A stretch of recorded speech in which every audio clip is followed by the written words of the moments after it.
A primeira pergunta é a seguinte: como poderíamos falar de bonapartismo, uma vez que o Congresso quer revogar as decisões do STF e a hegemonia das decisões fundiárias?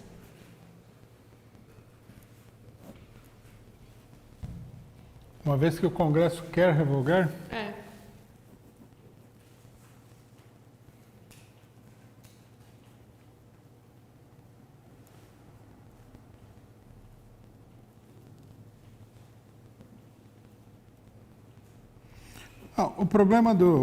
Esse problema do bonapartismo, nós temos que ver ele de diferentes ângulos. O regime político brasileiro, como todo regime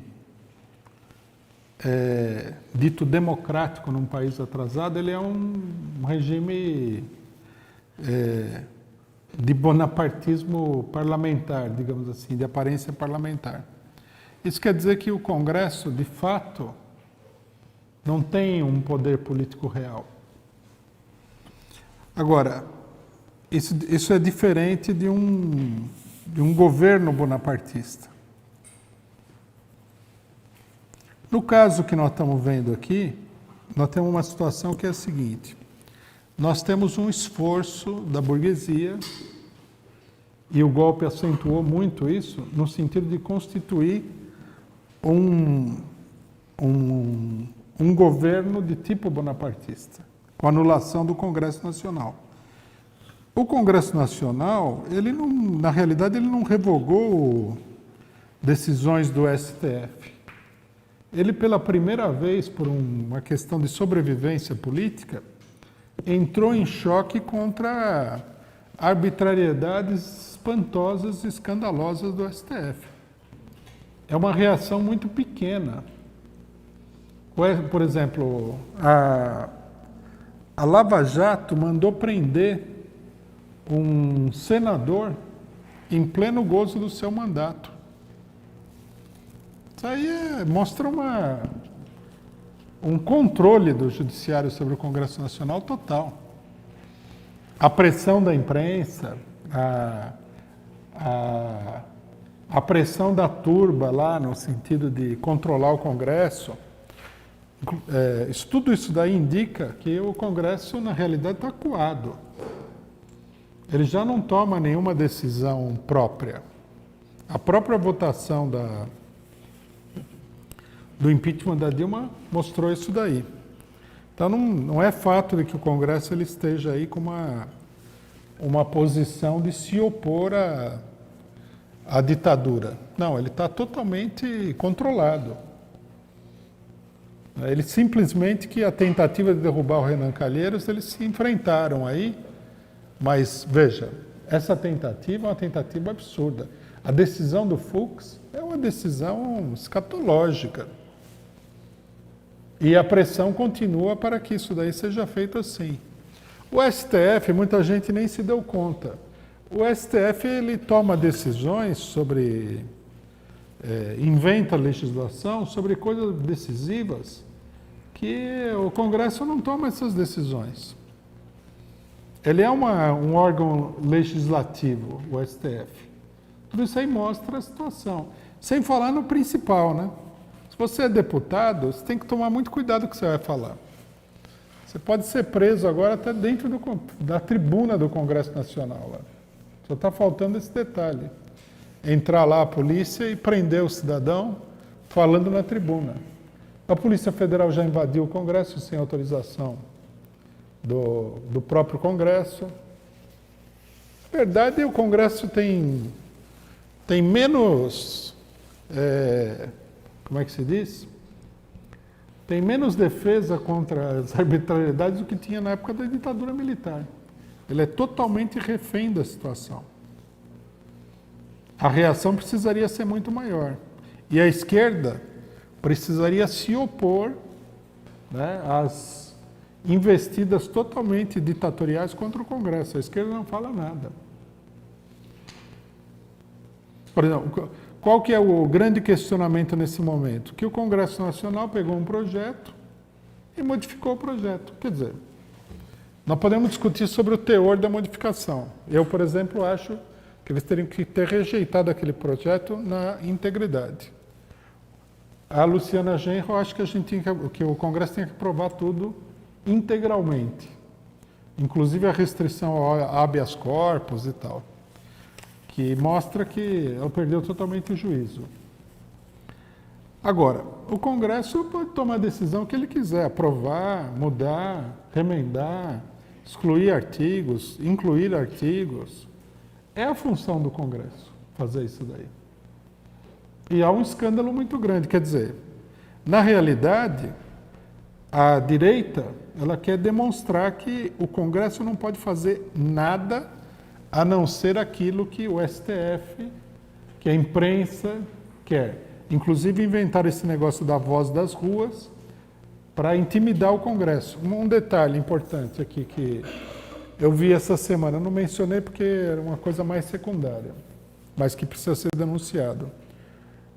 Duas deputadas no Congresso Nacional, elas denunciaram que uns capangas do MBL ficam perseguindo elas e hostilizando elas dentro do Congresso Nacional. Falou que no Congresso Nacional, devido à crise que teve, invasão, etc. e tal, ninguém pode entrar. Não há sessões públicas. No entanto, esses cidadãos estão lá dentro. Quer dizer, vocês imaginem o nível de cerceamento do Poder Legislativo? É uma ditadura. Não sei, o problema é também, uma coisa que a gente deve dizer, né? Tomara que os deputados ouçam. Não tem gente muito macha nesse Congresso Nacional. Né? Eles estão aceitando tudo quanto é tipo de indignidade, de humilhação. É uma completa vergonha. Quando o Renan Calheiros reage contra uma barbaridade do Marco Aurélio, outra barbaridade do Fux, fica aquela gritaria, precisa ter mais personalidade. A voz das ruas, isso daí não é voz de nenhuma rua, é a voz da Globo. Isso é uma turminha paga. Não tem toda essa força. Tem que enfrentar, senão também até os deputados de direita têm que entender o seguinte, vai acabar todo mundo na cadeia. Essa aqui é a realidade. O Congresso praticamente nem existe mais como tal. Outra pergunta, então. Digamos que o golpe é derrotado e Dilma volte, mas em uma situação em que ela adere ao programa neoliberal e aplique medidas dos golpistas. Isso é possível? Como ficaria a situação política? O que aconteceria? Não, se ela fizesse, na hipótese, né, dela voltar, se ela fizesse isso, o governo dela entraria em total desintegração. O PT já é um partido dividido. Se a pessoa começa a fazer loucura no governo, a coisa desmorona totalmente, não sobra pedra sobre pedra. Não é assim que a pessoa pode fazer meia volta, volver a hora que ela quiser sobre qualquer assunto que ela queira. Outra coisa também, se ela voltar por causa da pressão popular, da mobilização popular, evidentemente que ela vai estar sob, né, essa mesma pressão popular. Porque a pressão popular não é, Dilma, você voltou, você é linda, faça o que você quiser. Não. O pessoal vai querer outras coisas, né? Vai querer botar gente na cadeia, tem isso daí também. Vai querer mudar instituições, vai atacar a Rede Globo. Porque na medida que você consiga reverter, você está sendo acuado pela força da direita. Aí você consegue reverter isso daí. Então, você adquire força, você cresce, Esse crescimento, o movimento de massas, ele é como um animal selvagem, um tigre. Se você der um pedacinho de carne, isso daí só vai aumentar. No momento que ele está em ação, isso aí só vai aumentar o apetite dele. É um processo conhecido que os movimentos começam com reivindicações pequenas e as reivindicações vão aumentando à medida que o movimento sente a sua força. Então, o movimento que derrubasse o golpe, ele já cresceria, o apetite dele cresceria. Há muitas reivindicações latentes, muitas. Mas tudo isso daí, nesse momento, é hipotético, né? Tem uma pergunta.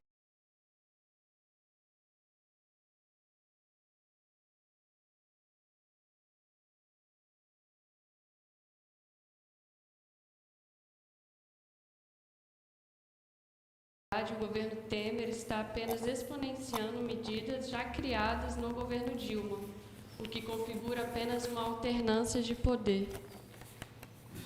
Isso é uma coisa estranha, isso aí é uma tese do PSTU, né? E de outros setores da esquerda. Isso é uma coisa estranha, é um caso estranho, né? Parece assim um conto do Borges. Tem um conto do... O cara reescreve o Don Quixote, mas aí o Borges explica minuciosamente que ele não escreve um outro livro. Que ele escreve exatamente o mesmo livro que o Cervantes escreveu, palavra por palavra, letra por letra, linha por linha. Então, é uma coisa absurda, né?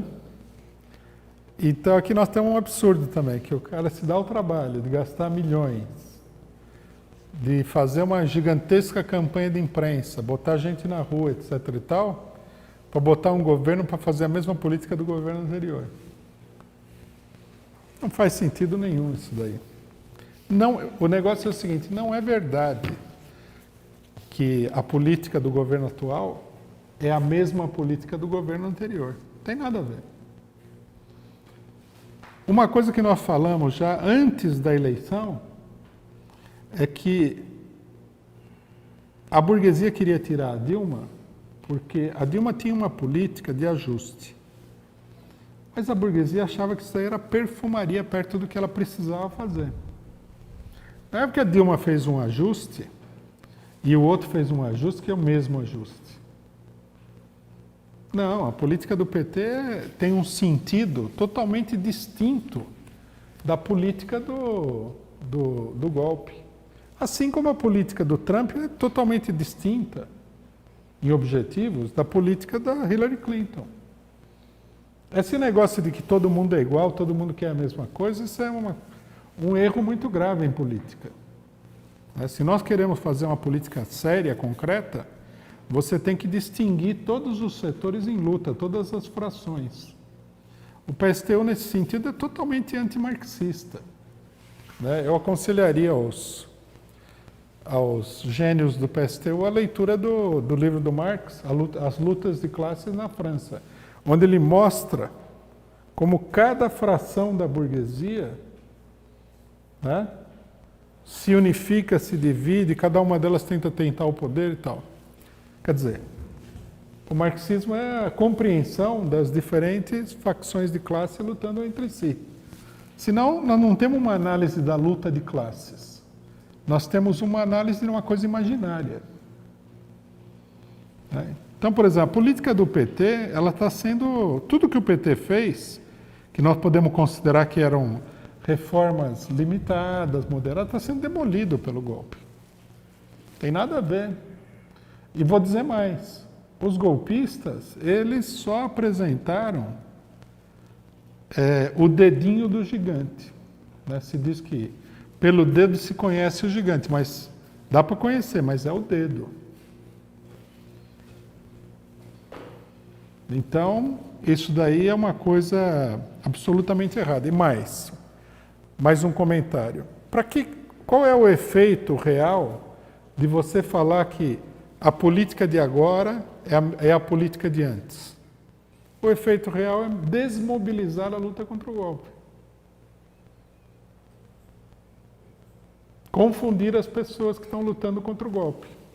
Tem um monte de gente do PT que está lutando contra o golpe na defesa precisamente da política que o PT estava levando antes, não de uma política melhor, daquela política. Então você fala assim, não, isso aqui é a mesma política, olha aí, ajuste, é uma política de desmobilização. Só para isso que serve. Parece radical, mas na verdade é uma política desmobilizadora. É um erro, isso tem que ser combatido. Quais as reais possibilidades de o STF anular o impeachment? Olha, nessa altura do campeonato, muita coisa pode acontecer, porque a crise é muito grande. Se a pessoa perguntasse uma semana atrás, eu diria que nenhuma. Né? Já agora, eu diria que é remoto, mas poderia até acontecer. Porque há uma ruptura no bloco golpista. Então, tudo bem que o setor, digamos assim, que se opõe ao setor mais abertamente imperialista, ele defende a permanência do Temer, mas não quer dizer que isso aí seja uma coisa viável. Se a crise se aprofunda, as possibilidades se ampliam. Né? Eu não digo que esteja presente agora. Agora, independentemente disso, o problema não é esse. A palavra de ordem de anulação do golpe, ela oferece um eixo de mobilização contra o golpe, concreto. Se nós não dissermos que isso daí encerra toda a luta contra o golpe, se nós dissermos é um episódio, é uma maneira de pressionar, de fazer avançar a luta contra o golpe, etc. e tal, então essa reivindicação é uma coisa positiva. Nós temos que lembrar o seguinte, sobre a perspectiva da luta contra o golpe. Até a próxima eleição, se é que vai haver eleição, nós temos 2 anos. Até lá, a luta contra o golpe ela continua vigente.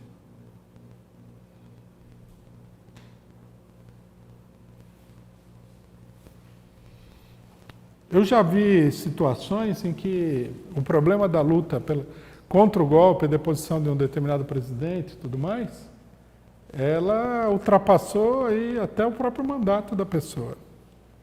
Se não me engano, no Haiti, teve um presidente que foi derrotado por um golpe, aí o golpe foi derrotado, voltou o presidente. Ele estava no exílio, tudo. O negócio é o seguinte, que isso é uma inconsequência da esquerda nacional. O pessoal fala em democracia. O PCO não tem nenhum fetiche da democracia. Nós nem somos um partido que luta pela democracia.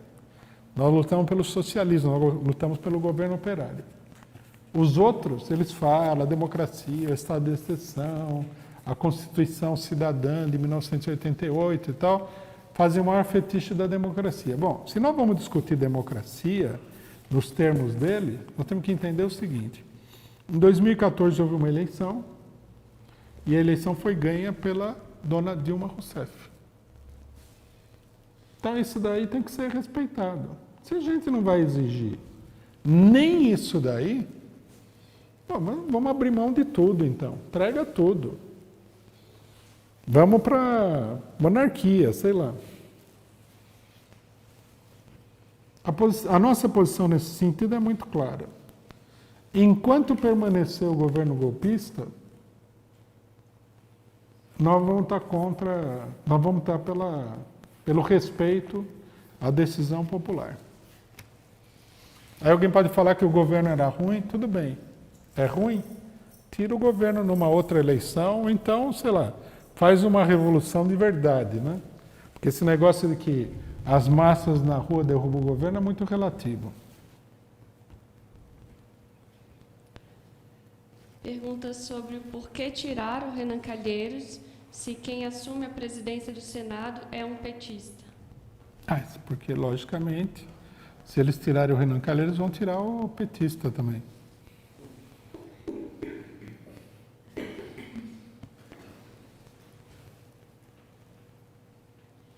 Gilmar Mendes falou que é melhor fechar o Congresso e entregar as chaves ao Dallagnol. Podemos dizer que o judiciário saiu totalmente do controle?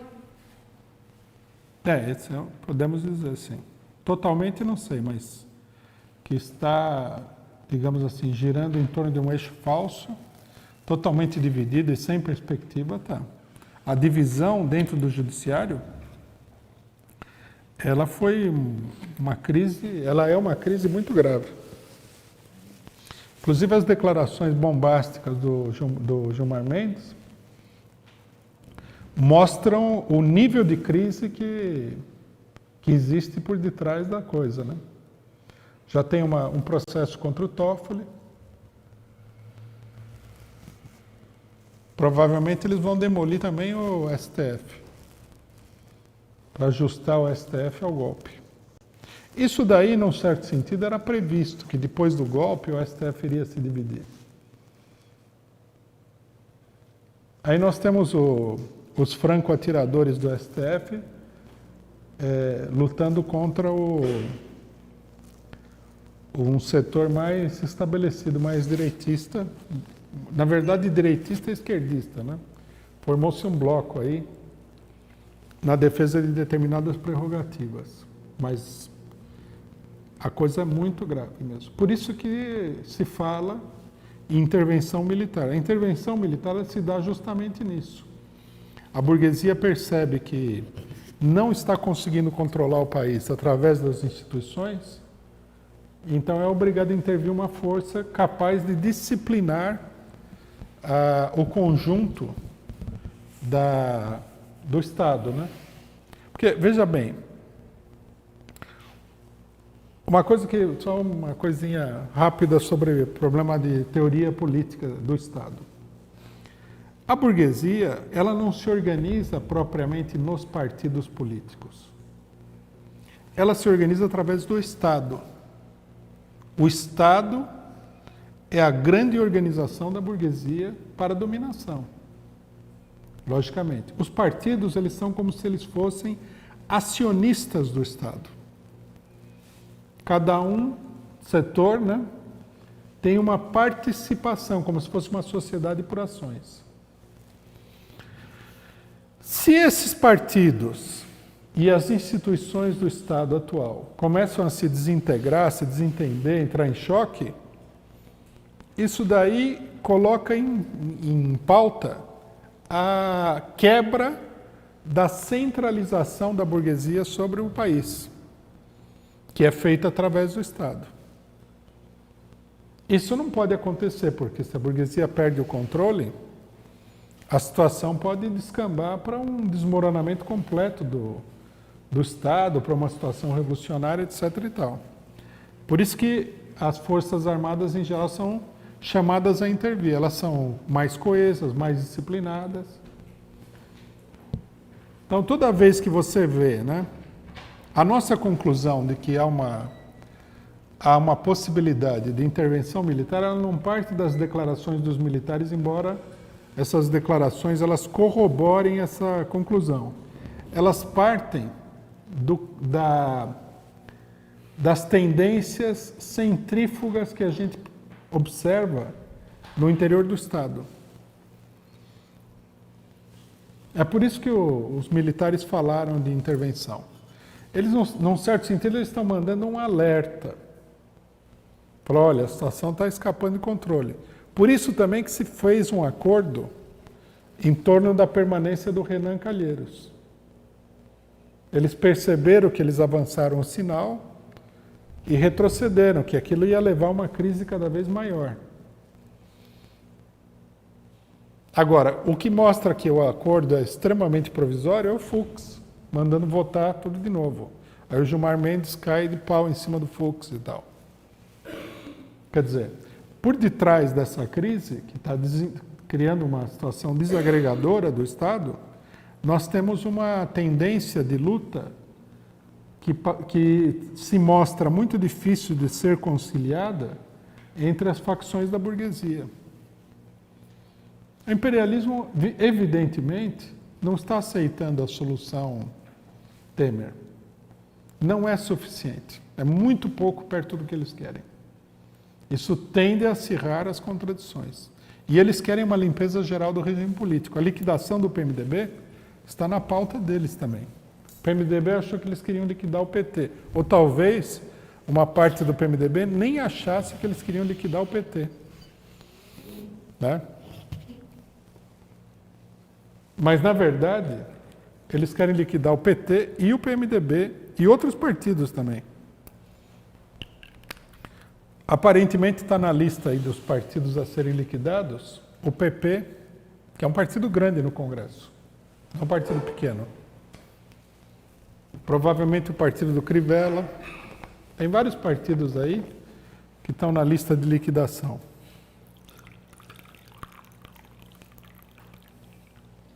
Denúncias vazadas revelam que Moro e a República do Paraná trabalham em conjunto com a CIA. Por que os juízes não são processados como traidores da pátria? Tá, porque o golpe é um golpe que tem esses juízes aí como um instrumento fundamental. E a denúncia é muito importante, né? Foi trazida à tona aí pelos advogados do Lula.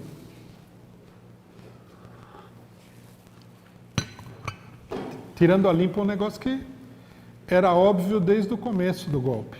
O golpe é organizado pelo imperialismo, principalmente pelo imperialismo norte-americano. Uma coisa absolutamente clara. Agora, os juízes, eles teriam que ser processados como traidores da pátria. Estão a serviço de uma potência estrangeira. Agora, uma coisa interessante que a gente deveria dizer para os maravilhosos procuradores, etc. e tal, é o seguinte: tudo bem que é uma possibilidade aí de ganhar dinheiro, fazer carreira e tudo mais, ficar a serviço do imperialismo. Mas, né, o mundo dá muita volta. E a burguesia, ela não tem amor por ninguém. Amanhã o negócio desanda, aí o Moro vai para a cadeia como traidor da pátria também.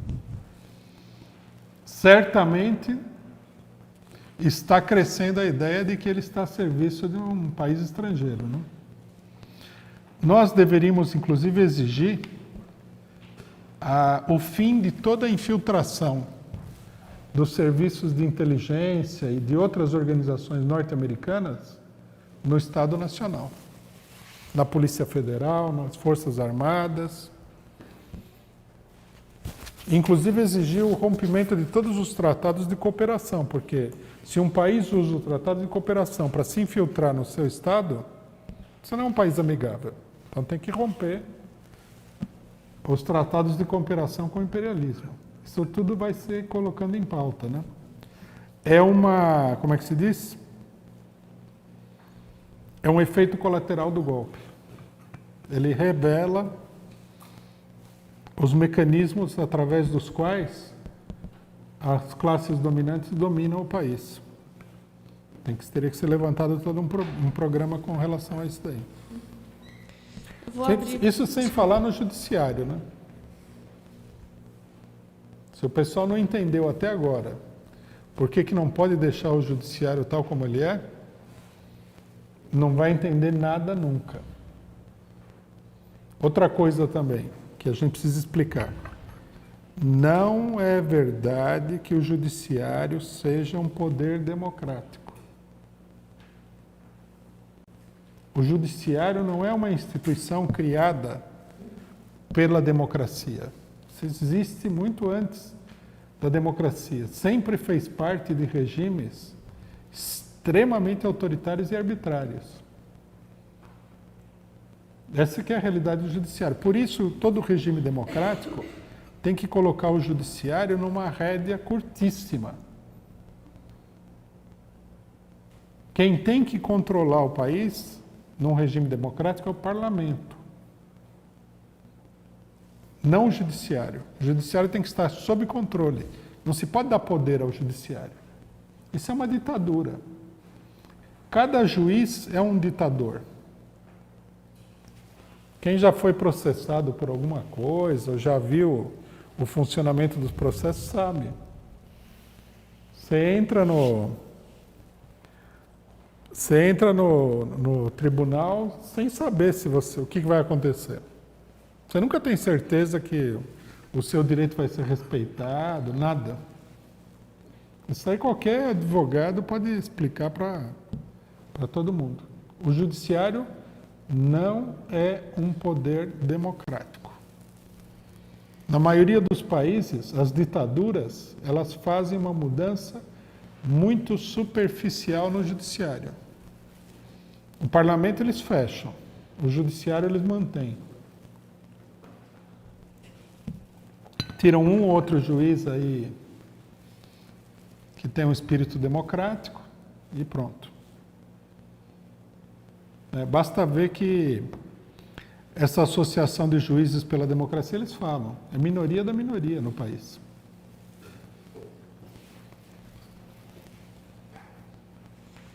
Eu vou abrir para a intervenção aqui do plenário, só lembrando, pessoal, que a gente está com um horário já bem avançado e a gente tem ainda bastante pergunta da internet. Então, pedi para fazer a fala em 3 minutos, no máximo, que é para a gente não avançar muito mais ainda no horário. Começar com o Juliano, depois o Antônio Carlos, o João e o Cristian. Pode vir.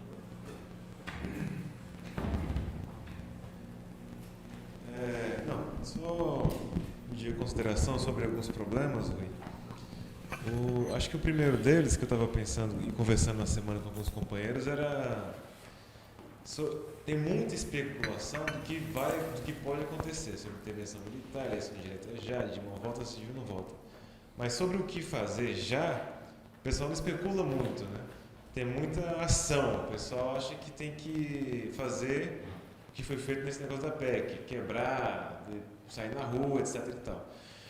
Mas, ao mesmo tempo, não tem no geral, uma compreensão de uma constituição de organizações de luta. Uma coisa que a gente chamou desde o começo do golpe foi a questão do comitê contra o golpe, permanente contra o golpe. Isso, acho que foi numa reunião dessas de comitês, ou prévias de comitês, que a gente chamou o ato contra o golpe e foi se desenvolvendo, né? Me parece que agora, inclusive, diante do período que a gente está vivendo, final de ano, essa coisa que no Brasil só voltaria a funcionar depois do carnaval, etc., as campanhas salariais também não tem nenhuma grande prevista, quer dizer, parece que ganha ainda mais importância a necessidade de se constituir esses comitês contra o golpe, permanentes, com reuniões regulares e tudo mais, né? Eu digo isso mais para a gente colocar um pouco na discussão as coisas que tem para fazer para reagir ao golpe de Estado que está em andamento. E uma segunda coisa que eu queria também uma consideração sua, geral, é sobre a questão da repressão. Me parece que a gente está em vários grupos do PT e determinada parcela do PT, da esquerda, festejou muito essa questão da prisão do pastor Malafaia.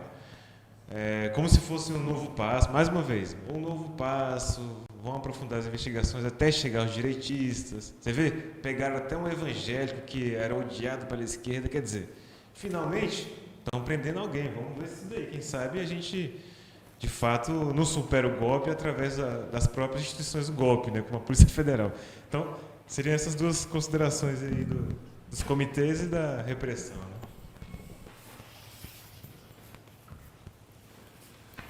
Bom, vamos...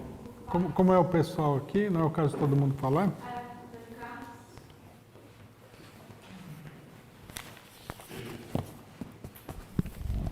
Só rapidamente uma questão que você já falou, mas que é o problema de que a esquerda,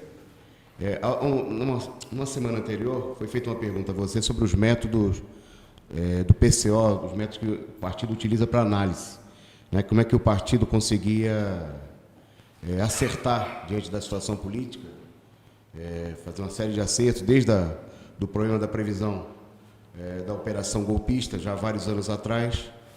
E você destacou hoje um problema que a esquerda parece que ela acompanha na sua análise a imprensa, né? Para a maioria da esquerda, não existe uma realidade que não seja aquela que esteja nas páginas do jornal.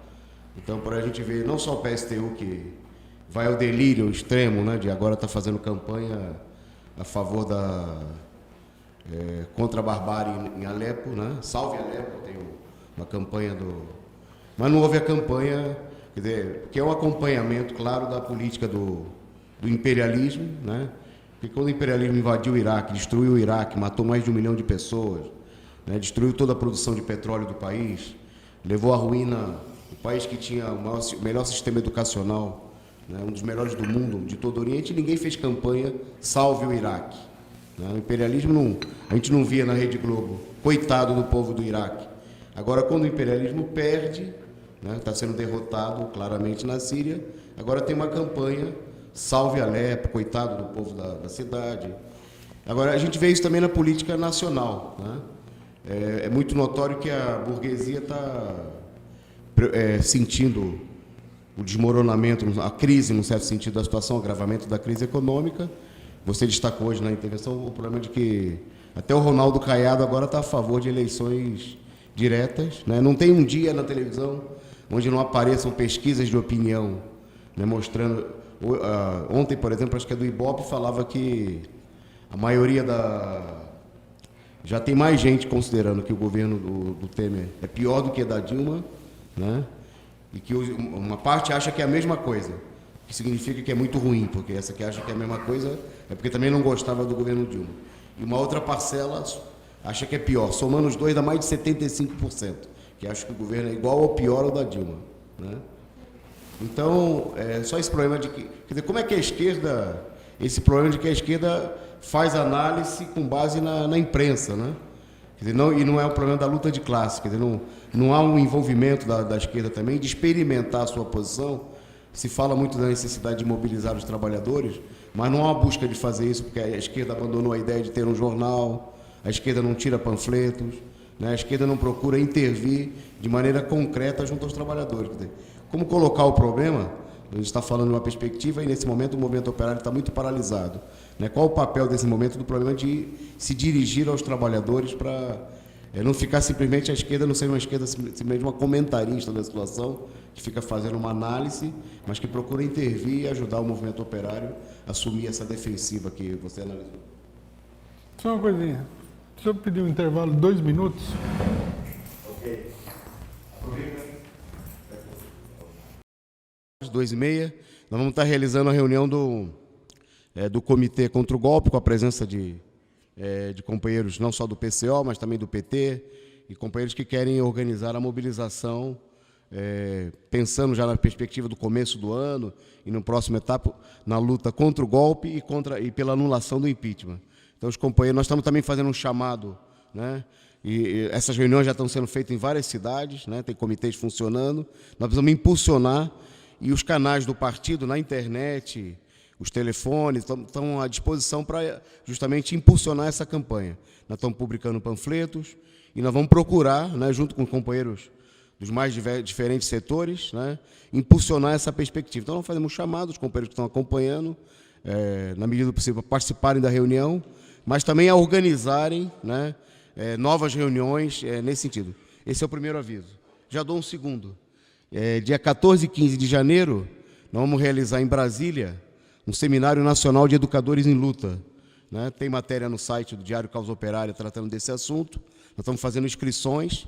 O seminário vai acontecer junto com o Congresso Nacional dos Trabalhadores da Educação e vai discutir o problema da luta, né, contra a destruição do ensino público e contra o golpe, obviamente, sem o que não é possível defender o ensino público. 14 e 15 de janeiro, em Brasília. Acessem na página do Diário Causa Operária na internet e façam sua inscrição. Aproveitando ainda esse tempo. Tá. João vai vir dar o informe. Já que estamos nos comerciais, vamos passar tudo. Bem, nós estamos com algumas centenas de pessoas ao vivo e vamos ter mais gente ainda assistindo essa gravação depois. A nossa análise política já tem 10 mil semanais, tranquilamente, toda semana. Então, eu queria dar triste aviso. Essa é a última análise política do ano. É triste. Nós temos aí o Natal na semana que vem e no dia 31, que é o sábado seguinte, é o Ano Novo.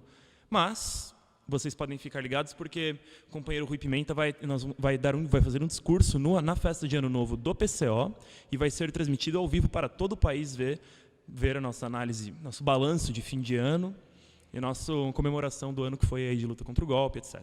Então, só para o pessoal ficar ligado, não vai ter análise política na semana que vem, nem na outra, mas vai ter o discurso no dia 31. Não percam.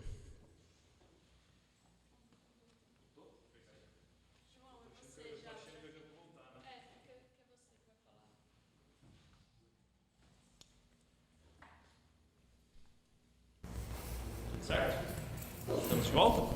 Vamos lá.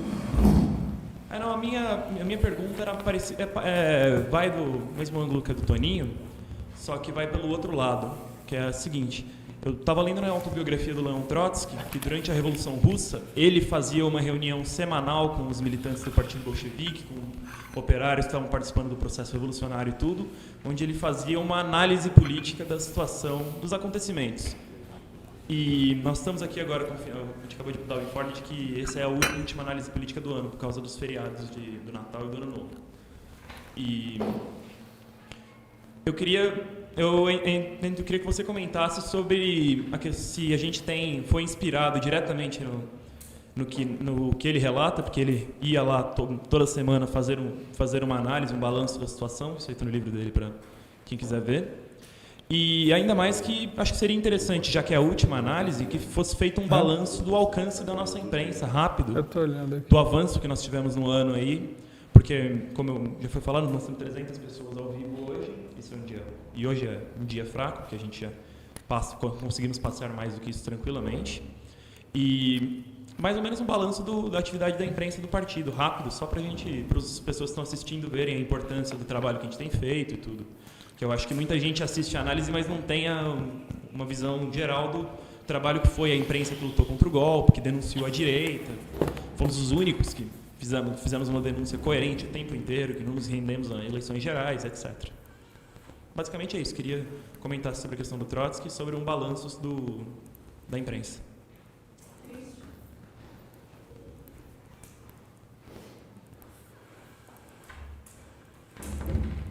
Bueno, compañeros, me presento. Mi nombre es Cristian Ezequiel Armenteros. Soy de la tendencia piquetera revolucionaria argentina y estoy acá en Brasil para apoyar el 8º Congreso del Partido de Causa Operaria y ahora colaborar con los compañeros. Bueno, antes de arrancar, una cuestión. Quería felicitarlos por este espectacular, hermosísimo y excelente lugar que tienen. Para mí es una novedad, no conocía el Centro Cultural Benjamín Peret, me parece que es muy bueno. Quiero decirlo como argentino que viene acá de la izquierda de otro país, me impacta muchísimo. Quiero saludarlos y quiero invitar a toda la izquierda a nivel mundial a que valore esto, porque la verdad es algo único en el mundo lo que tienen ustedes acá. Tienen acá el auditorio de Federico Engels, tienen un bar, tienen una librería, tienen una sala de estudio.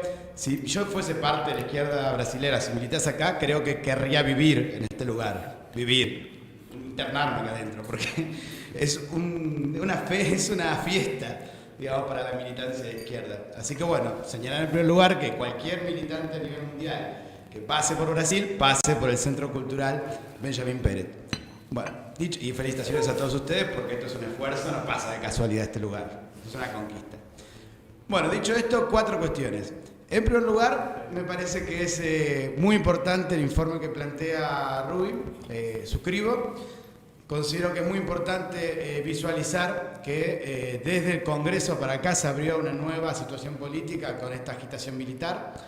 Esto políticamente refuerza la cuestión de una situación defensiva, considero que eso es muy importante y creo que el informe que acaba de presentar Rubí, rechazando la ofensiva contra Calero, rechazando la ofensiva contra Temer, planteando el problema de la intervención militar como una hipótesis sobre la mesa y demás, plantea con toda claridad una tarea política que la izquierda tiene que visualizar, porque para derrotar el golpe tenemos que visualizar la crisis de los golpistas.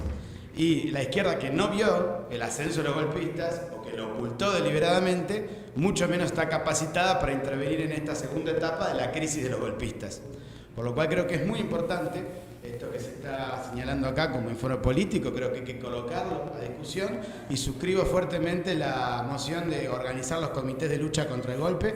Creo que eso es el camino para poder centralizar el movimiento contra el golpismo y entiendo que estas consideraciones que fueron puestas en esta plenaria tienen que formar parte de una cartilla, de un manifiesto político que el PSDO dirija a todos los luchadores de Brasil contra el golpe y que sea puesto como una propuesta, como una base para el debate, no como una condición para los comités contra el golpe. Creo que los comités contra el golpe tienen que impulsar toda iniciativa que surja contra el golpe, con todo el carácter difuso y heterogéneo que puede tener en un primer momento, y que tiene que estar acompañado ese movimiento real que hay que poner en pie con una comprensión estratégica hacia dónde va la situación política en Brasil. Por lo cual mi propuesta, mi moción a la plenaria, sería escribir un manifiesto político del PCO en la línea de lo que acaba de señalar el compañero Rubio. En segundo lugar, entiendo que teóricamente es importante una reflexión sobre la situación en Alemania en el 33, el fin de la República de Weimar. Y creo que es importante porque una de las cosas que ha guiado la intervención política del PCO son los textos de Trotsky en la lucha contra el fascismo o revolución y contrarrevolución en Alemania. Fundamentalmente los textos del Referendo Rojo, donde se criticaba la unión entre comunistas y nazis contra el gobierno socialdemócrata. Creo que hoy entramos en una segunda etapa más parecida a lo que es el golpe de von Papen junto a Hindenburg contra Brüning. Es decir, una situación, como describía Trotsky, de fractura expuesta del golpe y del bloque golpista. Y en ese sentido creo que es importante caracterizar por qué hay una fractura expuesta, y creo que Rui lo señaló con claridad cuando dice: si hay una crisis entre los golpistas es porque quieren algo mucho más agresivo y van en ese sentido. Y va acompañado de una pasividad relativa de parte de la clase obrera. Trotsky textualmente lo dice así: si la burguesía se siente segura para una fractura expuesta y no se siente la necesidad de un frente único golpista, es porque ve que del otro lado la clase obrera no está a la ofensiva. Entonces considera con el margen de acción suficiente para poder habilitarse esa crisis interna e ir más a fondo. Creo que conceptualmente por eso el golpe del 20 de julio de 1933 a nivel central con Hindenburg y este militar de von Papen, creo que es una situación que sirve, salvando las distancias obviamente, para teóricamente orientarnos en lo que fue esta experiencia histórica fantástica del proletariado europeo de la lucha contra el fascismo. En tercer lugar, considero que nosotros tenemos que visualizar que de igual manera que de alguna forma en Brasil se está avanzando en una situación como la hora de los golpistas, es decir, donde los golpistas se consideran más fuertes y están envalentonando, no es lo que pasa en toda la región, y puntualmente como argentino quiero señalarles que en nuestro país estamos en la hora de los piqueteros.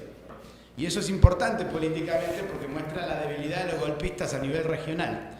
Y con esto puntualmente quiero señalarles que venimos de una crisis parlamentaria por el impuesto a las ganancias, de un reclamo del movimiento obrero para que no se le robe el salario, y el día lunes, o sea, pasado mañana, va a haber un paro de transporte, muy probablemente por el tema del impuesto a las ganancias. Por lo cual el movimiento obrero, luego de que los piqueteros, yo soy parte de la tendencia piquetera revolucionaria, con 15.000 compañeros cortamos las rutas del país contra el hambre macrista, reclamando una Navidad sin hambre y sin represión, y derrotamos el pacto del macrismo para dejarnos afuera de las conquistas en este fin de año, y hemos logrado acceder a muchas conquistas para los compañeros, y en este sentido quiero señalar que venimos de un segundo hito político, que es un tercer congreso villero piquetero, que hicimos en Villa Soldati con más de 200 compañeros, que le mandamos el saludo, levantamos el puño apoyando al PCO contra el golpismo en Brasil. Aparte de eso, ahora vamos a ir a una intervención del movimiento obrero ocupado contra Macri. Después de que habían dicho que no iba a haber nada a fin de año, que habían arreglado el paro nacional, que no iba a haber nada, que con el bono se arregló, por lo cual el movimiento obrero no terminó el año, discute, hay que ver en qué va a terminar esta situación, sí. Pero hay un movimiento obrero activo contra Macri, y ese movimiento obrero y ese movimiento piquetero argentino es un aliado de ustedes en la lucha contra el golpismo en Brasil. Por último, me parece que políticamente fue muy bueno lo que dijo Rui de no pensar que ir a la calle contra los golpistas es una provocación. Creo que es muy importante entender eso y hay que aprender de Turquía. Creo que eso es un ejemplo muy importante de cómo se pone a raya, cómo se le pone un límite al golpismo. Con el pueblo en la calle, con disposición combativa y con claridad. Que si los militares salen a la calle, el pueblo tiene que responder. Y eso se tiene que preparar con la lucha política. Porque en Turquía, quien salió a la calle no fue la izquierda kurda, no fue la izquierda turca. La izquierda kurda y la izquierda turca se quedó en la casa porque no visualizaban que en un enfrentamiento entre Erdogan y los militares, el lugar de la izquierda kurda y la izquierda turca tenía que ser en la calle contra los militares. Entonces, visualizar que en los enfrentamientos entre Erdogan y los militares, la izquierda tiene una obligación de participar en los combates contra los militares, creo que es una gran conclusión teórica y política que el PCO y la TPR compartimos y que se está poniendo cada vez con mayor relevancia en la situación política en Brasil. Así que adelante, compañeros, y todo nuestro apoyo.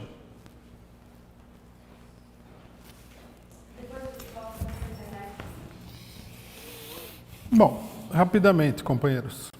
As intervenções foram todas interessantes. O problema da ação e dos comitês, né? Primeira questão que foi colocada. Então, eu, pegando inclusive as colocações posteriores, o problema da provocação que o Christian falou e tal, eu acho que a maneira de você ter uma luta que não dê margem, não dê margem no sentido prático, né? Não no sentido da opinião dos outros. A provocação é tornar essa luta mais massiva possível. Sair das ruas seria coisa totalmente suicida. Os comitês, nós devemos encarar os comitês desse ponto de vista. Acho que foi o Toninho que falou do problema dos trabalhadores, né? Acho que os comitês eles têm que não ser uma mobilização em si mesmo, mas ser um instrumento de mobilização de setores mais amplos, principalmente o movimento operário. Nós temos que adquirir a consciência de que se nós não formos para as periferias, as categorias organizadas, principalmente as categorias operárias, né? Não formos as fábricas e tudo mais, não há como deter o golpe. As mobilizações que estão acontecendo, elas são muito insuficientes. Precisaria mobilizar um contingente muito maior e uma força social superior para deter o golpe. Eu acho que isso daqui temos que discutir muito.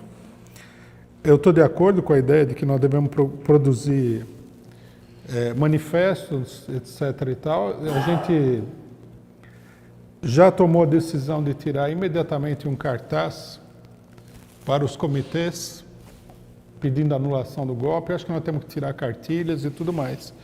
É uma coisa para fazer de maneira mais ou menos imediata. Nesse sentido, pegando um pouquinho de cada intervenção, eu acho que nós vamos ter que continuar a análise política no fim do ano. Nada indica que a situação política vai entrar em recesso.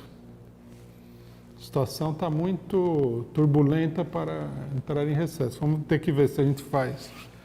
Estava vendo aqui, né? Próximo sábado é dia 24 e o outro dia 31.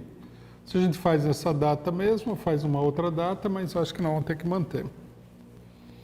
Tem que manter uma atenção bastante grande sobre a situação política, né? Bom, a questão de Alepo eu não mencionei, que seria toda uma outra análise que a gente teria que fazer, mas, como foi mencionado aqui, né, primeiro reforçar a campanha cínica do imperialismo de que a barbárie é dos outros.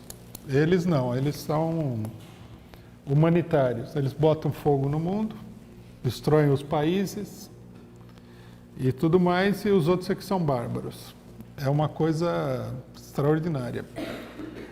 Uma coisa que todo mundo tem que entender sobre isso, um comentário importante, é que onde há crise, como no Brasil, por exemplo, como na Argentina, essa crise é causada pelo imperialismo. Se isso daí depois se desenvolve com um setor do país provocando um genocídio, como acontece muito frequentemente, isso tudo é responsabilidade direta do imperialismo. O imperialismo não é inocente em nenhum conflito mundial, nenhuma crise mundial de nenhum tipo. Bom, mas o mais importante é o seguinte, isso vamos ter que analisar numa situação posterior, só vou mencionar aqui. A derrota do imperialismo em Alepo, que abre caminho para uma derrota mais generalizada em outras cidades menos importantes, já está sendo considerada por vários analistas como uma desestabilização profunda da presença, tanto dos Estados Unidos como da União Europeia, no Oriente Médio. Isso aí, com certeza, nos próximos dias, vai gerar uma reestruturação da orientação política do imperialismo na região. Bom, sobre o Trotsky, eu não tinha visto, quer dizer, com certeza eu vi, porque está na biografia do Trotsky, eu li, mas eu não me lembrava desse ponto, da análise semanal. Mas é uma boa lembrança, mostra que nós estamos no caminho certo, né? Sobre a imprensa, eu acho que, de fato, a gente precisaria destacar, é um problema no Brasil muito sério, da esquerda, de não ver a importância da luta de ideias, da agitação política pela imprensa e tudo mais.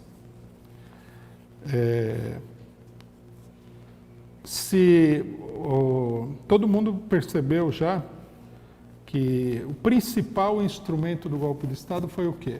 A imprensa burguesa. A grande imprensa burguesa, porta-voz dos grandes capitalistas, né? Folha, Estado, Globo e mais alguma coisa regional, tipo RBS no Rio Grande do Sul, alguma coisa assim. Se a classe operária quer ser vitoriosa, tem que desenvolver uma imprensa que não seja igual à da imprensa capitalista, mas que seja capaz de ser uma ferramenta de igual importância dentro do movimento operário. A consciência da classe operária tem que tomar forma da imprensa revolucionária e da imprensa operária. E, logicamente, nós estamos muito longe disso daí. Tanto no que diz respeito à internet, que abriu caminho para uma influência mais rápida, né?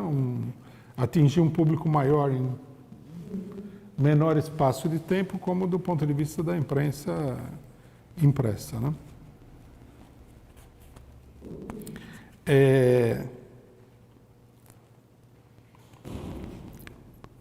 A questão que o companheiro Christian levanta, não sei se os companheiros entenderam que tem o problema da língua, mas eu acho que de fato é correta essa analogia do golpe que foi dado antes da ascensão do nazismo, que mostra a luta interna na burguesia para resolver os problemas, né?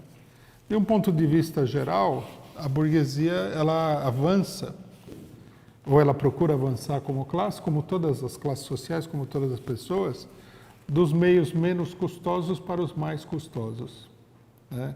Existe sempre uma lei da economia na política que é importante. É o que nós vemos no Brasil hoje. Todo um setor da burguesia acha que o menos problemático é o Temer. Outro setor da burguesia, que tem planos mais ambiciosos, acha que não, que tem que passar por cima do Temer. Mas o que eu acho importante é o seguinte, destacar, a partir da intervenção do companheiro, a importância para compreender a situação, o Toninho mencionou os acertos do PCO, que a ciência da análise política, ela se baseia na analogia. Tem que haver uma ciência, porque senão a gente seria bruxo, cigano de circo, né, com a bola de cristal. Como nós não temos a pretensão de ter bola de cristal, como é que a gente pode discernir as tendências? É através da analogia. Você, como num laboratório, você usa as sucessivas repetições com pequenas diferenças das experiências para chegar a um resultado, confirmar uma determinada coisa. No mundo social não é possível fazer isso aí. O mundo social não é um laboratório. Mas é possível, né, você entender quais são as leis que operam através da analogia. Logicamente que tem muita gente que simplifica a coisa. A gente vê a esquerda nacional aí, eles pegam um detalhe e falam assim, tá vendo? Trotsky, né? O PSTU, por exemplo, pegou que Trotsky pediu que a França, dirigida pelo Partido Socialista, desse aviões para a Espanha revolucionária. Então, com isso eles justificaram que eles estavam pedindo que o imperialismo desse armas para os seus representantes dentro da Síria para combater o governo sírio. Não, a analogia tem que ser feita de uma maneira concreta, ou seja, através de múltiplos exemplos, etc. e tal. Mas é por aí que nós temos que trabalhar, né? Por isso também que a maior parte das pessoas que analisam a situação são vítimas de impressionismo e subjetivismo, que é uma coisa que destrói a possibilidade de análise política.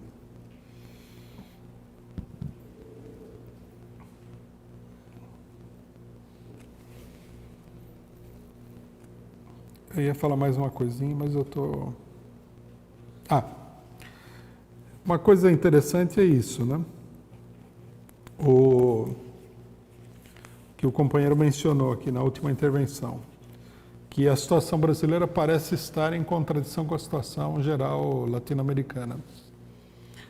Eu acho que é uma coisa a ser analisada, não tenho muita definição sobre isso, não tinha nem...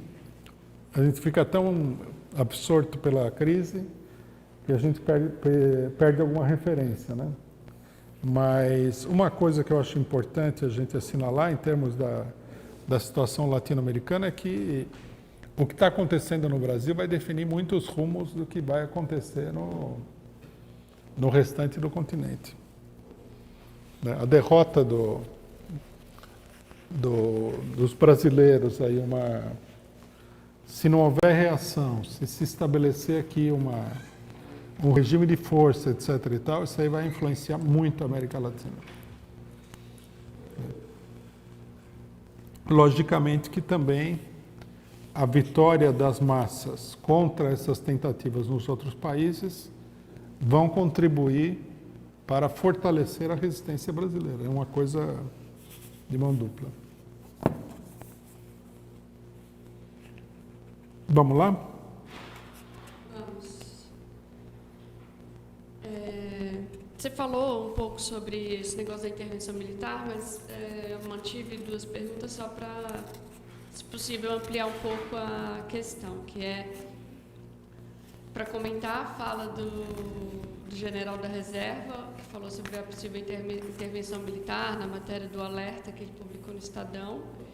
E aí a pergunta é como evitar isso, e também se o golpe militar se consumar, a esquerda vai se agrupar no estilo ALN, VAR Palmares, ou MR8, quem estiver etc. solto, né? Quem não estiver na cadeia.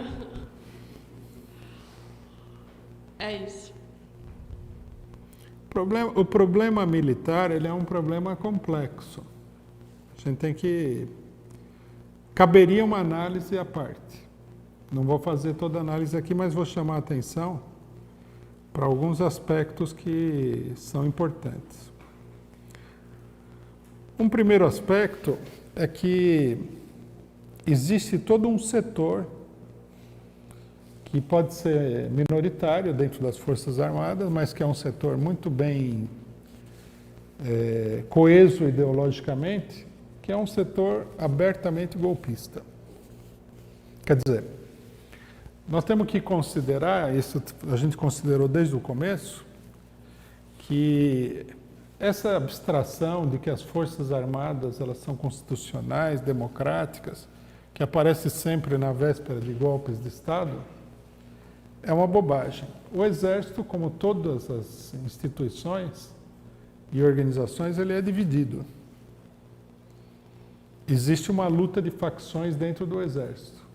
Então, por exemplo, o comando das Forças Armadas, que é uma burocracia estatal, etc. e tal, se manteve no último período numa posição de neutralidade. Não vamos fazer nada, isso aí vai trazer problemas, é perigoso, etc. e tal. Mas dentro da oficialidade, principalmente da oficialidade média, cresceu toda uma facção que é favorável que se faça alguma coisa. Eles são favoráveis a que o Exército intervenha. O movimento de rua pela intervenção militar, ele vem de dentro das Forças Armadas. Os setores da reserva, vários setores da reserva, setores reformados, né, das Forças Armadas, eles são, até pelas declarações dos comandantes das Forças Armadas, eles são esses setores, digamos assim, mais radicais, de direita. E esses setores, eles se expressam pela figura do nosso famoso Jair Bolsonaro. que é um porta-voz das Forças Armadas dentro do Congresso Nacional, das Forças Armadas. Um porta-voz de uma ala das Forças Armadas dentro do Congresso Nacional, mas que conseguiu se apresentar como um porta-voz geral das Forças Armadas. O chefe do Estado-Maior do Exército, que deu uma entrevista para o Estado de São Paulo antes do Bini, ele falou que, ele deixou claro que as Forças Armadas identificam o Bolsonaro como uma pessoa que defende as causas militares dentro do Congresso. Quer dizer, é um reconhecimento da importância que ele tem, embora a cúpula das Forças Armadas provavelmente não veja ele com muito bons olhos. Que ele seria um elemento dissidente, de oposição e tudo mais.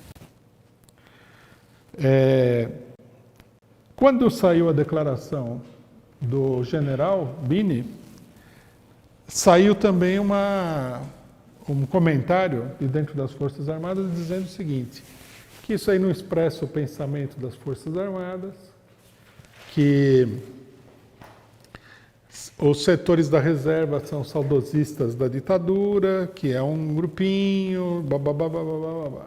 Tudo isso daí tem que ser compreendido de uma maneira mais concreta. Primeiro, não existe pensamento das Forças Armadas. Forças Armadas são uma organização centralizada e que obedece ordens. Então ninguém sabe o que os soldados pensam. Não tem assembleia de oficiais para o pessoal dizer. Quando eles falam pensamento das Forças Armadas, eles estão se referindo aos altos comandos das Forças Armadas, a burocracia maior. Né? Segundo, essa história de que o pessoal é uma minoria, insignificante, também é falsa. Agora, o problema consiste no seguinte, se as Forças Armadas vierem a intervir, não vai ser pela mão do setor mais radical, vai ser pela mão do setor mais moderado, que não pode perder o comando da situação. Se a situação se tornar instável, isso vai se refletir dentro das Forças Armadas. Vai apresentar uma tendência à divisão. O setor direitista vai pressionar para que se faça alguma coisa, é capaz até que determinados setores militares façam alguma coisa antes da crise se aprofundar, né, como aconteceu mais de uma vez, e isso daí vai pressionar fortemente as Forças Armadas a intervir para sossegar a situação. Numa certa medida, né, foi isso que aconteceu em 1964. A necessidade das Forças Armadas intervirem dentro da situação política brasileira estava dada pela iminência da divisão do Exército diante da crise do governo João Goulart. Quer dizer, se eles não tivessem feito isso, e eles estavam muito receosos de fazer, o Exército se dividiria. Então, nós temos que levar em consideração tudo isso daí. O que o general está dizendo é que ele está chamando, num certo sentido, as forças, os setores das Forças Armadas a se mobilizar pela intervenção. Esse que é o verdadeiro significado. Ele não está anunciando o que o comando das Forças Armadas pensa. Ele está fazendo uma espécie de chamado à mobilização, né? Por um lado, e emitindo uma coisa que ele chama de alerta à sociedade, aos políticos. Mas, na verdade, esse alerta não é um alerta verdadeiro.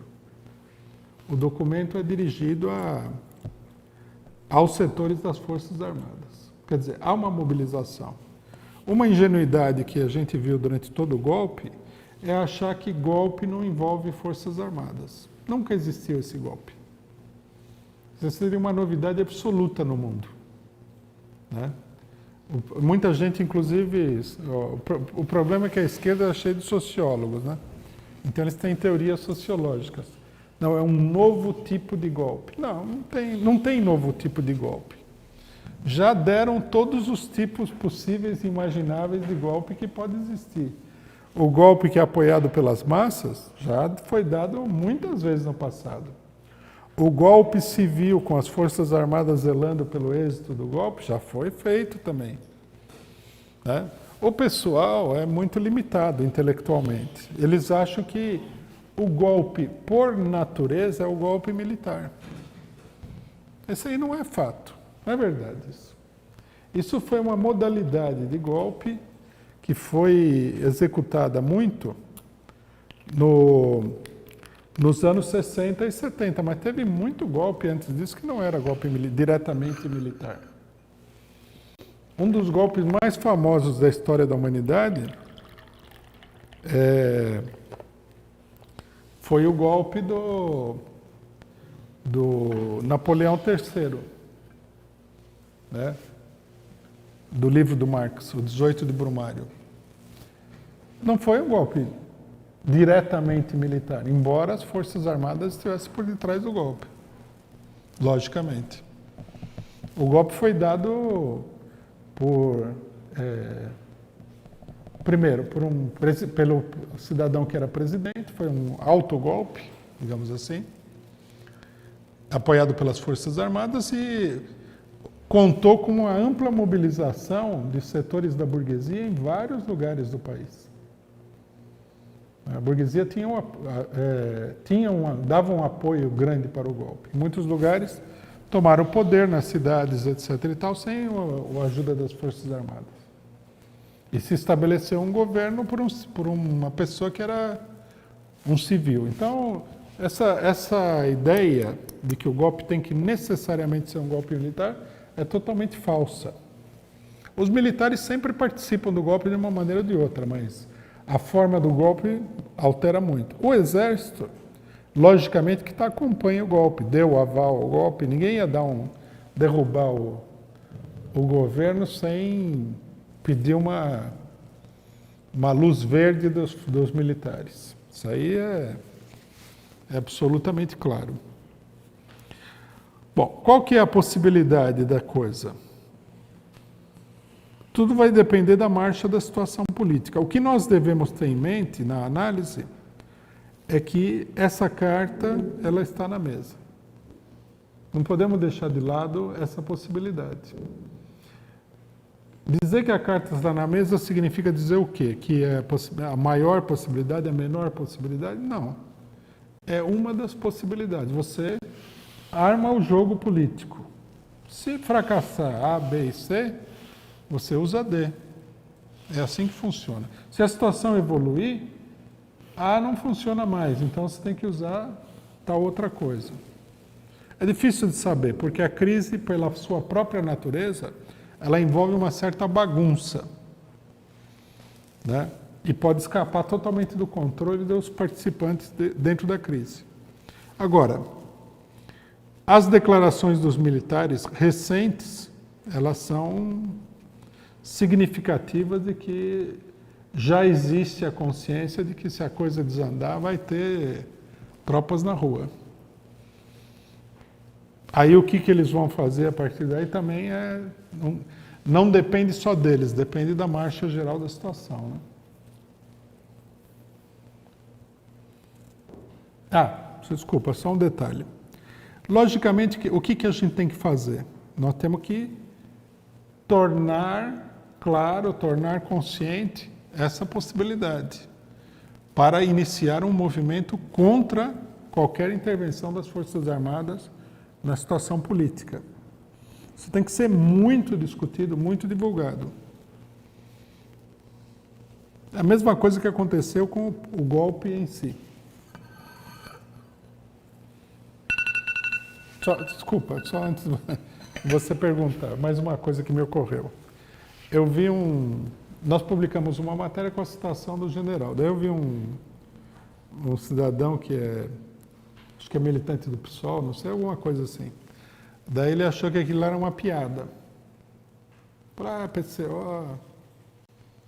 Quer dizer, isso daí mostra que a esquerda ela tem um talento assim invencível para enfiar o pé na arapuca política da burguesia. Já diante do golpe, eles não viram a cor do golpe. Até agora mesmo eles não entenderam o que está acontecendo. Agora os militares começam a soltar sinais de fumaça nos quartéis, eles preferem não atentar para o negócio. Isso daí tudo mostra que a esquerda pequeno-burguesa é um elemento de confusão total. Qualquer pessoa, diante das declarações que os militares soltaram, aí já falaria, opa, no mínimo, precisa prestar atenção no que está acontecendo. Eles não querem nem saber. Para eles tudo é folclore, tudo que não faz parte do mundinho deles, que é bem pequenininho, é um folclore. A pergunta é: o que está por trás da descriminalização do crime de desacato pelo STJ? Por que a Justiça não considerar crime de desacato em meio ao golpe de Estado? Então, é difícil dizer por quê. Da mesma maneira que é difícil dizer por que aprovaram a questão do aborto. A explicação mais geral, não uma explicação precisa do porquê acontece isso daí, é o seguinte. A ação da direita, ela instituiu mais ou menos um espírito no judiciário de vale tudo. É como se o juiz, ele fosse, o que ele passar pela cabeça dele, vale. Isso aí, logicamente, que contagia todo o aparato. Então, assim como a direita prende qualquer um, passa por cima dos direitos, etc. e tal, outros setores também se sentem à vontade para fazer o oposto, né? Eu acho que a explicação mais geral da coisa é isso daí. Há juízes. No Brasil há juízes, são muitos, embora seja uma minoria, que têm um espírito democrático. Então, meio que eles provavelmente pensam assim, bom, é que sou eu que decido, eles decidiram. É como o caso do STF, que todo mundo está comemorando, que é estranho, né? Do negócio do aborto. É como se eles achassem que o STF vai agora votar uma lei liberando o aborto. Coisa que está muito longe de acontecer, né? Provavelmente essas decisões são tomadas aí por motivos muito específicos, né? Quem é o réu, o que significa e tal. Mas é difícil dizer. Eu vi essa decisão, mas não sei dizer de onde veio. Talvez esteja claro lá, eu simplesmente não me aprofundei no assunto, mas a explicação mais geral é essa daí.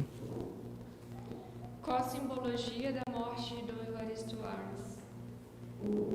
Simbologia? Não, a imprensa toda tratou de festejar o Dom Evaristo Arns, ou seja, a Igreja Católica, né? Que é um problema muito grave. A Igreja Católica, nesse momento, é dominada pela direita, né? Ele era um elemento, eu não diria de esquerda, mas mais de espírito democrático. Então, eles falam, isso aí serve tudo como um grande encobrimento, né? A imprensa burguesa, ela é ditatorial no presente, que nem o hino nacional fala, né? Ditatorial no presente e democrática no passado. Serve como um ocultamento. Agora, sobre o Dom Evaristo Arns, há muita confusão. O que a gente precisa dizer é o seguinte, a igreja, naquele momento, ela interveio como um instrumento de contenção da situação política. Isso que muita gente não entende. O papel do Dom Evaristo Arns, que é tido como hiperdemocrático, era de bombeiro. A primeira manifestação dele foi o caso Herzog. Só que muita gente não sabe que o caso Herzog foi um desafio da ala direita das Forças Armadas contra o governo que procurava estabelecer um diálogo com a oposição, uma política de distensão. Então, todos os setores da burguesia entraram para condenar aquele setor. Tanto que, a partir daí, há uma crise muito grande, com atentados terroristas do exército e tudo mais. Então, o papel da igreja era conter isso daí.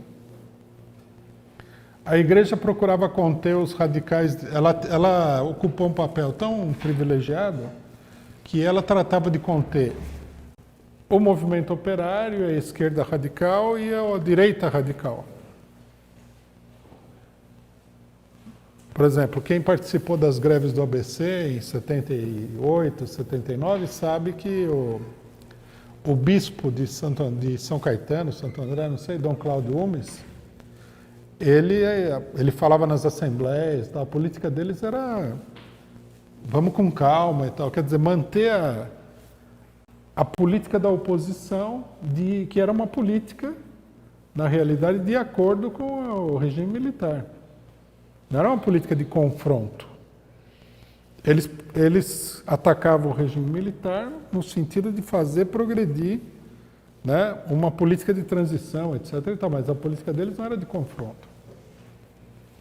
Então a igreja ela botou panos quentes. O Dom Evaristo Arnes era uma espécie de bombeiro-mor. Para cumprir esse papel, a igreja precisava de uma pessoa que fosse uma pessoa mais humanista, né? mais democrática, essa coisa toda. Mas falar que ele era o grande herói da democracia é uma falsificação histórica. Tem mais poucas questões. Eu vou colocar para, se for o caso, você considerar que vale a pena expor mais alguma coisa, que é sobre o PSTU, que soltou uma nota condenando a Síria e defendendo o imperialismo em Alepo. E como que você avaliaria a derrota do imperialismo em Alepo? Uma coisa que você já comentou um pouco. E aí, só para, por último, apareceu aqui na discussão agora no final, mas eu acho que vale um comentário seu, que é o seguinte: o Luiz Teixeira falou: Rui, essa semana eu fui atacado por um esquerdista por defender o PCO e as análises políticas feitas pelo partido sobre o golpe. E a pessoa acusou o PCO de defender o Lula e o petismo. Como fazer nesses casos?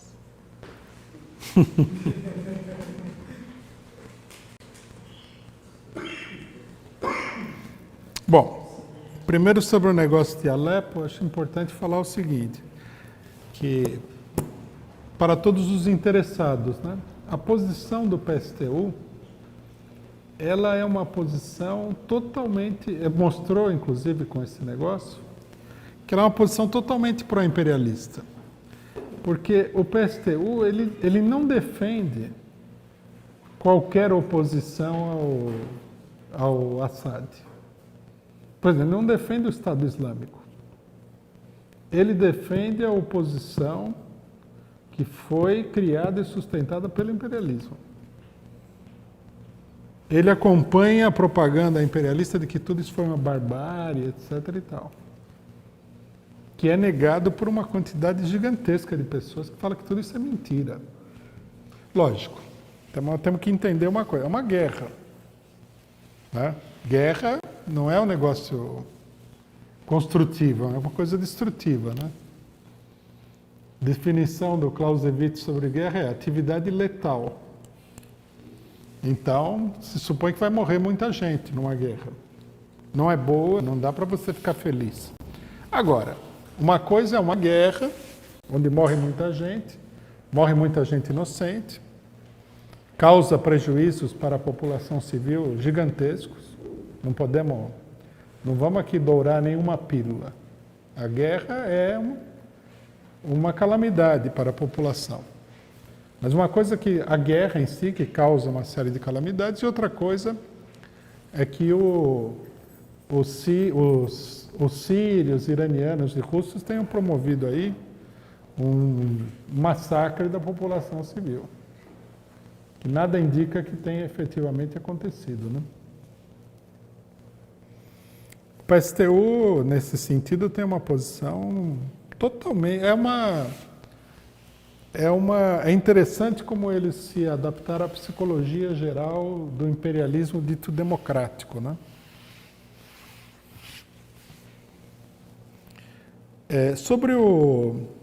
Bom, a derrota do imperialismo aí é uma derrota do imperialismo. No final, no embate entre as classes sociais, é assim que funciona. Aí muita gente pode alegar que o Putin é um ditador, sei lá o quê, que ele é direitista, o que é uma realidade, mas não são as formulações políticas, ideológicas, programáticas que decidem, mas a luta real entre as classes sociais. Erdogan também não é nenhum santo. Não dá para erguer um monumento ao Erdogan como herói da democracia e do nacionalismo. Acontece que ele entrou em conflito com o imperialismo. Né? O principal artífice dessa oposição em Alepo é o Erdogan. Inclusive, o colapso da oposição tem muito a ver com o fato de que o Erdogan, aparentemente, decidiu mudar de política. Para a gente ver a dimensão da coisa, o que provavelmente aconteceu foi o seguinte, que o Erdogan decidiu, num acordo com o Putin, tirar os guerrilheiros lá que o imperialismo e ele estavam financiando, por motivos mais ou menos óbvios, e fez um acordo para poder massacrar tranquilamente os curdos, ou controlar a situação dos curdos. E os russos devem ter falado para ele, ok, vai lá, cuide dos curdos. É a política. Agora, aí alguém poderia falar, mas os russos então, o Erdogan são maus. Mas, no fundo, todo mundo é mau. Porque são todos governos burgueses. O que você queria? Que fosse todo mundo bonzinho? Só que nós temos que ver aí, o problema que o pessoal não entende é o seguinte, você tem que ver o que é que faz progredir a luta revolucionária das massas em escala mundial. É isso que é o importante. E não simplesmente tomar partido do bem e da moralidade. A derrota, o imperialismo é o grande inimigo da classe operária, é o imperialismo. Principalmente esse setor que hoje aparece como imperialismo democrático, que são os banqueiros, o grande capital monopolista ligado ao mercado financeiro e tudo mais. Então, qualquer derrota desse setor é um progresso para a classe operária. Não pode haver dúvida nenhuma disso daí. A não ser que esse setor se divida, como aconteceu nas guerras mundiais, e um lute contra o outro. Aí você não tem sentido você apoiar o setor A da bandidagem contra o setor B da bandidagem. Não faz sentido, a não ser em situações muito específicas em que dá para fazer algum mínimo acordo, mas em geral não. O PSTU está a reboque desse setor. É quase um carrapato, um piolinho do imperialismo mundial.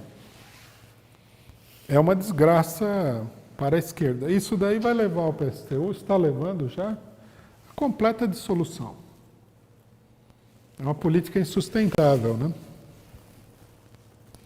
Bom, sobre o companheiro que foi agredido a primeira coisa que ele precisa saber é que a agressão dele deve ser a milionésima agressão da esquerda pequena burguesa contra o PCO, né?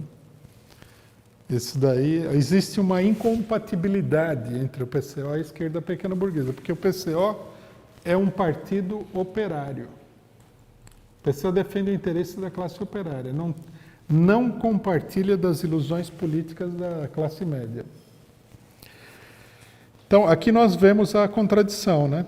O cidadão vem e acusa a gente de defender o Lula e defender o petismo. Bom, que a gente defenda o Lula, não sei, é uma acusação vazia de conteúdo, porque nós iniciamos a campanha contra a prisão do Lula. Se o que ele quer dizer é que nós estamos defendendo o Lula contra a atividade fascistoide, macartista da Lava Jato, sem dúvida nenhuma. É isso que ele deveria dizer. Não, tem que defender o Lula mesmo contra a direita. Né?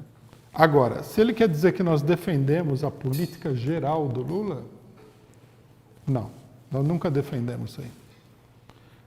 Ele tem que lembrar o seguinte, ó, que a gente deveria dizer para o esquerdista pequeno burguês. Quando o Lula foi eleito com amplo apoio da burguesia, em 2002, todo o PSOL estava dentro do PT. Não só apoiou, como festejou a vitória do Lula. A gente já falou isso 1 milhão de vezes. Festejaram. Era a coisa mais maravilhosa do mundo. O PSTU lançou o candidato no primeiro turno e no segundo turno votou no Lula. O PCB estava na frente, junto com o PT e o Partido Liberal. Parece que chegou até a participar de cargo de terceiro escalão do governo. O único partido no Brasil que não votou no Lula, nem no primeiro, nem no segundo, e que denunciou que a subida do Lula ao poder naquele momento era com o consentimento da burguesia para levar adiante uma política reacionária foi o PCO. Eu me lembro, já contei esse caso aqui, né? Sob pena do pessoal pensar que eu estou ficando gaga, eu vou contar de novo. Quando eu fui votar no segundo turno das eleições, no primeiro turno foi uma farra. Devia ter uns 40 repórteres. Era flash pipocante, você não conseguia nem pensar direito. Aí no segundo turno eu fui votar, não tinha nenhum... Apareceu um repórter com uma cadernetinha, que era o repórter do jornal... Esse outro jornal do Estadão, né? Jornal da Tarde? É o Jornal da Tarde, que não existe mais. E perguntou o seguinte, o que você espera do governo Lula? Aí eu falei assim, vai ser a continuação do governo FHC, nas questões essenciais. Bom, aí dei a entrevista, fui embora e tal, nem pensei. Acho que foi no dia seguinte à noite, eu passei numa loja de conveniência para comprar alguma coisa para jantar, e estava lá o Jornal da Tarde. E por coincidência achei a matéria, nem estava, tinha até me esquecido. Daí eu vi lá, todos os candidatos tinham respondido a mesma questão. Então estava lá o garotinho, não sei quem mais.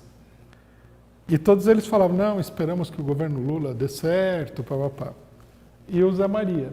E o Zé Maria falou assim, não, nós esperamos que o governo Lula seja a favor dos trabalhadores, acerte. A única pergunta discordante, a única resposta era minha, que falava, vai ser a continuação do governo FHC. De fato foi, ele manteve tudo que era essencial do governo FHC, como ele mesmo já reconheceu, que ele falou que entrou no governo com a ambição de fazer o povo comer 3 vezes por dia, né? Eles lançaram o Bolsa Família. Então, quer dizer, eles não têm autoridade para criticar o PCO sobre o PT. Nenhuma, na realidade. O único que falou que era verdadeiro fomos nós.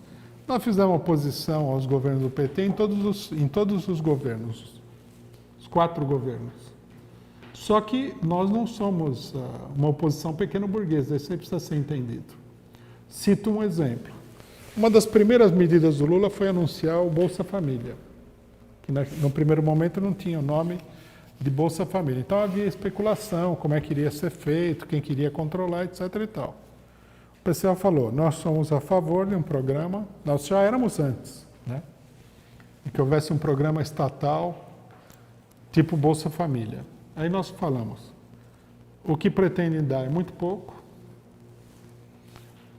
o programa tem que ser controlado pelos próprios usuários, pelas organizações operárias, né? Tem que ser feito democraticamente, papapá. Isso que nós falamos. Nós não fomos contra o programa. Porque nós não somos um partido que fica numa disputa infantil com os outros partidos. Nós não fomos contra nenhum programa social do governo Lula. Hã? Fome Zero, exatamente. Chamava Fome Zero.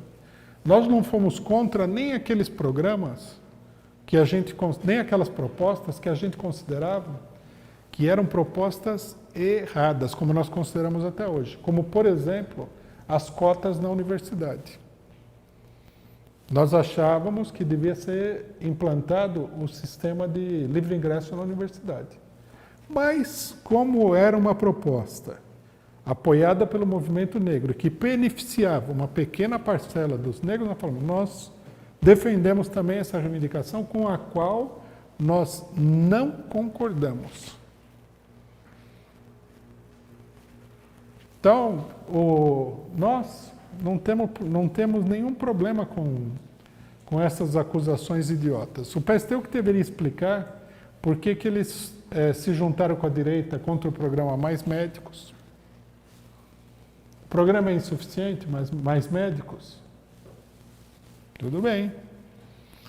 A estrutura da medicina no Brasil tem que ser totalmente reformulada para atender a população? Lógico. Mas nós não vamos ser contra que um governo mande um médico ali para a população carente. Só se a gente for um partido que não tem nenhuma consideração pelo povo, só tem consideração pelas nossas próprias loucuras. Esses partidos todos aí, eles fizeram um monte de coisa desse tipo. Teve partido que foi contra as cotas, teve partido, o PSTU foi contra o Mais Médicos, etc. e tal. Foram contra isso, mas apoiaram a aliança do PT com a direita, votaram no PT, né? Uma boa parte teve dentro do PT até a direita começar a atacar violentamente o PT. Então, eles não têm autoridade nenhuma para falar do PCO. O PCO não precisa, já falaram até, né, que é bom mencionar aqui, que nós estamos recebendo dinheiro para apoiar o PT, para ser contra o golpe e tal. Veja, nós sempre fomos contra golpes da direita. É um problema de programa, de princípio nosso.